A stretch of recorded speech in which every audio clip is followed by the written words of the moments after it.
What's up, Royal Babies? Boss Game, baby, back here with another video. Hey, y'all see today? Hey, y'all see what's going on today, bro? You know what I mean? Hey, today, bro, we got Barcelona without Messi.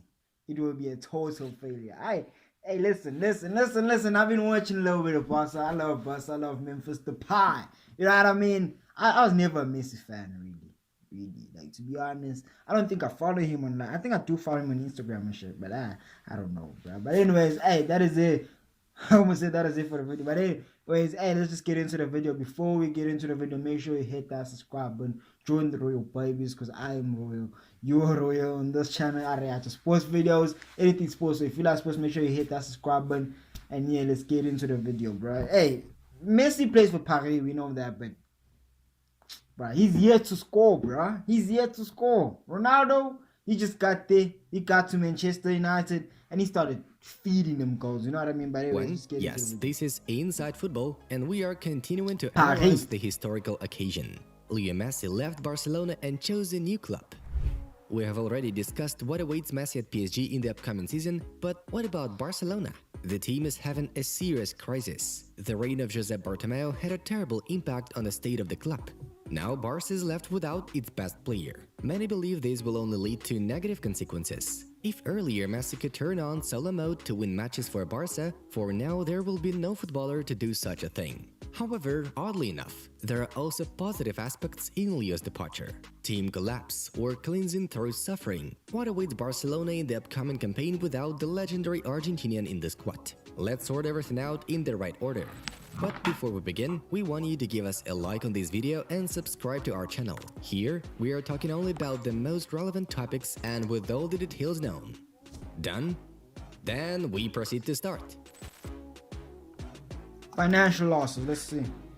First of all, due to the departure of Messi from Barcelona, there will be some financial changes. The capitalization of PSG is stunning. 250,000 Messi jerseys were sold in the first 5 hours after the official announcement of the transfer. The club's Instagram account has more than doubled in subscribers, and this is just the tip of the iceberg.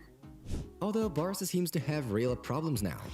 The consulting firm Brand Finance estimates that Barcelona's brand value is potentially 11% lower than the current value. Losses in real money are going on about 137 million euros. The company notes that due to the departure of Messi, Barcelona will lose approximately 77 million euros in sponsorship money, about 17 million euros per match day, and 43 million for the proceeds from the sale of merchandise. And all of that just because of the departure of one player. Considering Barcelona's current financial problems, this is not cool at all. On the other hand though, the absence of Messi noticeably revealed Barcelona's payroll.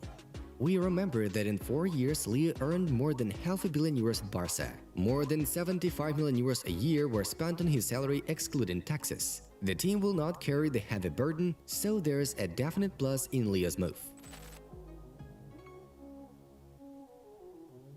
Let's see what happens to the squad of Barcelona. Will Messi's departure affect the team's performance so much? It actually will, but not entirely for the worse. Firstly, about the cons. Poor Sergio Aguero. Frankly speaking, his transfer to That's our player, bro. But hey, he went from my team to my team because I love Barca. I love Barcelona, bro. So hey, it's not a very bad loss. He went from Man City to Barca. So Barcelona hey, made little sense. He is a good friend of Leo Messi, who was taken to the club to appease the Argentinian, encouraging him to sign a contract. Aguero was taken for free, but he is already quite an aged striker with all the ensuing consequences. Just a couple of days after the news of Messi's departure, Sergio Aguero was injured. Because of it, he could miss up to 2 months of action. What will happen next is not entirely clear, as the recovery may be delayed. Now Barcelona will need to keep Martin Braithwaite with all its might. He can be put at the forefront of the attacking line. According to the Spanish edition Sport, the Catalans wanted to sell the Dane to West Ham, but Braithwaite himself wants to be at Tottenham to replace Harry Kane. Given the injured Aguero and the departed Messi, the sale of Braithwaite right now will force Koeman to come up with some new scheme for the club, or urgently look up for reserve youngsters from the academy.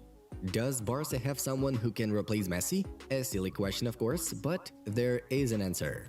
The international company for the development and implementation of artificial intelligence, ALICIP, had a say on its research on the topic. It was decided to find out who in the current lineup of Barcelona can replace Lionel Messi best.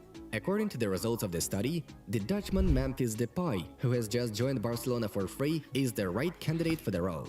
Let's Memphis go. is one of Let's the bright go. spots Hey, in we love Barcelona's Memphis. We love roster. Memphis. Since his arrival, he has already scored some beautiful goals and may well become the club's attack leader next season.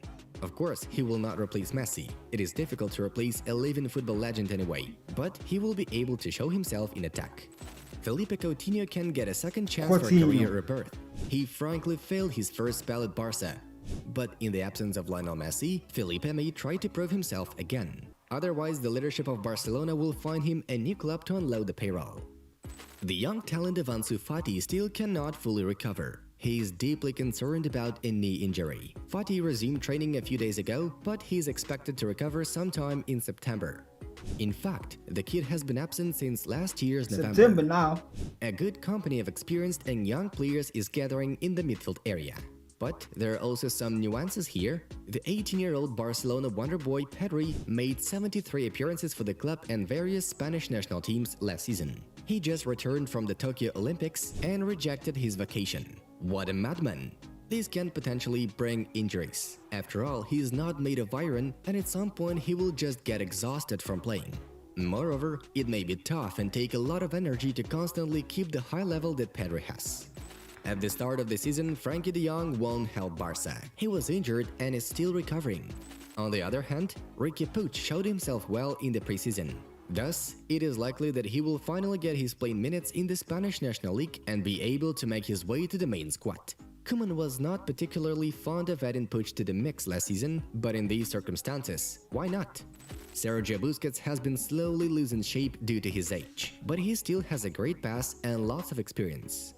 There is also a young super talent, Gavi. He just turned 17, and Koeman strongly believes that the guy has even more prospects than the same Puig. And don't forget about Nico Gonzalez, the son of the legendary Deportiva player Fran Gonzalez. He's one of those new wave kiddos who will be betted on. This central midfielder has already managed to impress and make Blaugrana's fans fall in love with his play. He likes Moriba. It's better not to remember this guy anymore. He and his representatives tried to pull off the contract for 3 million euros a year, but in Barca they reasonably showed the guy his place. Either he renews the contract on their terms, or moves to another club this summer for a reasonable price. Otherwise, he won't even be involved in Barca B. It is rather sad to hear, as the likes seemed promising in the first team. Unfortunately, Barcelona can't get rid of the ballast. Miralem Pjanic and Samuel Umtiti are still in the club, and so far, no one is going to buy them. Pjanic can be taken back to Juventus on loan, but nothing is clear here. This option is only a spare for the Turins, in case they can't sign Manuel Locatelli. The Bosnian himself would like to return to Turin very much, thus Miralem's departure is a very likely scenario. Samuel Umtiti could have moved to Beşiktaş, Monaco or Nice, as reported by the press, but so far these are only rumors, to which even fans of the Turkish club react with laughter. The Frenchman himself seemed to be aiming at leaving after he was harshly booed by fans at the Gamper Cup final. After Messi's departure, the leader you don't boo a player, bro. Like I don't care, bro. Like, you don't boo them out, bro. They try their best. Antoine Griezmann. This is who indeed was often in the shadow of Leo, and now he can bring his performances to a whole new level. A couple of years ago, Barcelona got Griezmann for 120 million euros, so it's time to work it out for 100%. It's now or never.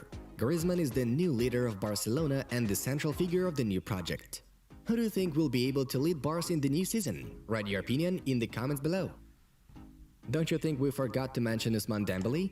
According to the latest information, he agrees to go for a significant reduction in salary in order to sign a new contract. The return of the fragile Frenchman is expected in October or November.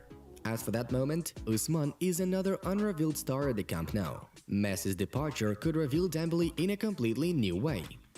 The main sensation of Barca's preseason was 18-year-old Yusuf Demir. The guy was taken for a season in Barca B, but he looked so astonishing in the first team that he will probably get his time there. After all, he's called the Austrian Messi. Untalented guys can't be called that. Bro, like this video, I feel like this video is old, you know what I mean? Because Really, Barca? I don't know, brother. It's sad. I think they are number 8 or number 6 in the La Liga. Which I don't really know like which position they normally at, because I've really just started watching football. You know what I mean? I watch Premier League. The nightmare of the Catalans is the defensive line. Emerson and Garcia are signed, and this is some sort of a relief for a club that is close to bankruptcy. Dest, Emerson, Roberto, Piqué, Langley, Araujo, Garcia, Mingueza, Alba. Perhaps the absence of Messi in front will make Barca a more monolithic team with an easier approach in terms of pressure and defense. The performance of 18-year-old left-back Alejandro Balde is encouraging. He looked promising in the preseason and will definitely be involved in the new team. Both he and Dest will be Alba's backup. The most important thing now is how Ronald Koeman is going to use that lineup.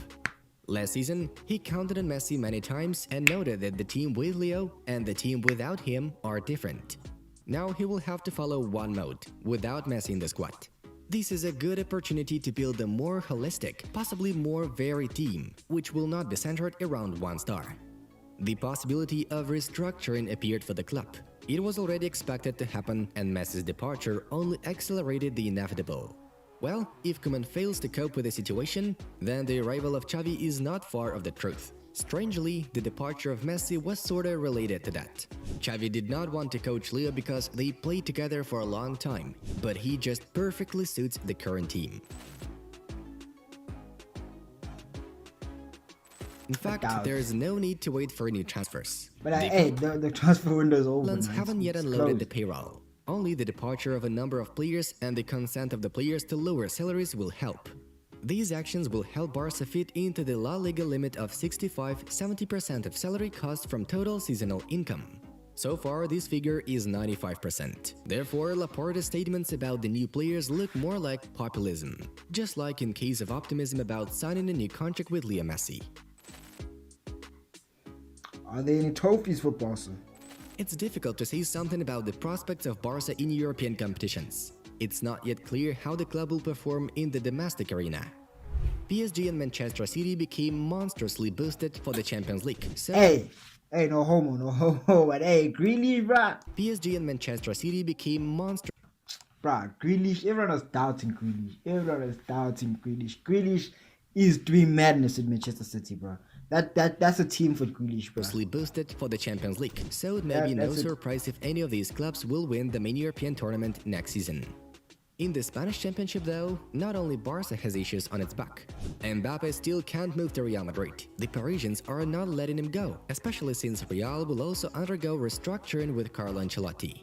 Atletico will have the task of defending the title, which is much more difficult than winning it. So Barcelona will have the toughest games of the season with this team. Besides, Los Colchoneros' transfer campaign looks amazing. The transfer of Rodrigo de Paul is worth it all alone. For the same Spanish Cup, many teams simply put it aside throughout the course of the season, because the tasks in the National League are more important, so Barca can try to win at least this trophy. And then, you never know, maybe they will make some noise in La Liga to the delight of Leo in Paris. Our stake in the end is as follows. The fight for the Spanish Cup in La Liga, and in the Champions League, the round of 16 is the highest stage. Barca begins a long journey to the heights without its prime legend, and if there are no trophies in the first season without Leo, fans of the Catalans should not be surprised. The disastrous financial situation and the departure of Messi can somehow make a positive effect on the team. But is this enough for a successful fight in all fronts? So far, there are only doubts. Projects of Atletico, Real, and the same Sevilla are not worse than the project of Barcelona. Therefore, the race for the title will be fiery. Moreover, the scoring actions of Leo Messi will be missing. Argentinian stability generated over 60–70% of the team's scoring action every season. It's like with the departure of Ronaldo from Real. Since Ronaldo left, those 40–50 goals that the Portuguese consistently scored along the season disappeared somewhere. The departure of the GOAT can't go unnoticed, and therefore Barca fans should get ready for a long, intense, and emotionally tiring season. We only know one thing for sure. It will be extremely interesting to follow Barcelona in the 2021-22 season. Well, it was Inside Football. Hey bro, that is it for the video, you know what I mean? Hey, it's an interesting video to see how like one person can just influence the whole team. You know what I mean? But anyway, that is it for the video, bro. I don't know why I'm feeling this. I'm feeling sick, like for real. I'm feeling sick, and I'm looking myself in the screen. Right? I'm not looking in the camera. That's me looking in the camera. That's me looking in the screen. I'm feeling sick, and I don't know, but anyway, that is it for the video, guys. Hope you guys enjoyed it. I did for sure, and make sure you hit that subscribe button. Next week, I'm gonna come back feeling beautiful, and yeah, that's it for the video.